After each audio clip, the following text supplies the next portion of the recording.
Good morning everyone, আমার নতুন আর একটা মিনি ব্লগে সবাইকে জানাই ওয়েলকাম।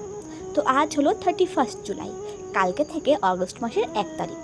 তো আগস্ট মাস মানেই আমাদের ভারতীয়দের জন্য একটু অন্যরকম, আর আমার জন্য তো একটু বেশি স্পেশাল, কারণ আমি জব করি ডিফেন্স রিলেটেড একটা কোম্পানিতে। তো প্রতিদিনের মতো সকালে উঠে রান্নাঘরে চলে আসতে হলো। উঠতে ইচ্ছে করছিল না, তারপরে অনেক কষ্ট করে উঠলাম।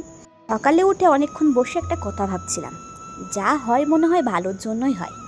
কারণ রামায়ণ তো তোমরা অনেকেই দেখেছো, অনেকে না সবাই প্রায় দেখেছি আমরা। তো বেসিক্যালি কৈকেয়ীর জন্যই কিন্তু রাম বনে গেছিল। রাম বনে গেছিলই বলে সীতাহরণ হয়েছিল, সীতাহরণের পর যুদ্ধ, তারপর লক্ষণের শক্তিশাল, আরও নানানবিধ কাণ্ড। তাহলে এবার ভাবো, কৈকেয়ী যদি রাজা দশরথকে পিন না করতো, তাহলে রামেরও বনে আসা হতো না। আর রাম বনে না আসলে এত যে কাহিনী রামায়ণের আমরা কখনো জানতেই পারতাম না। Be positive. সবসময় কোনো জিনিস নেগেটিভ হলেও সেটা পজিটিভ হিসেবে নিতে হবে। তারপর দেখবে যে মানুষটা ওই নেগেটিভিটি ছড়াচ্ছে না, সেও আস্তে আস্তে পজিটিভ হয়ে যাবে। তো আজকে সকালে আমাদের মেনু ছিল উচ্ছে দিয়ে, শুকনো চিংড়ি মাছ দিয়ে, টমেটো দিয়ে ভাজা, আর এখানে ছিল ডাল, আর তার সাথে ছিল বেগুন ভাজা। আমার ভিডিওটা তোমাদের কেমন লাগলো অবশ্যই কমেন্ট করে জানিও, আর যদি পারো তাহলে একটা লাইক করেই দিও।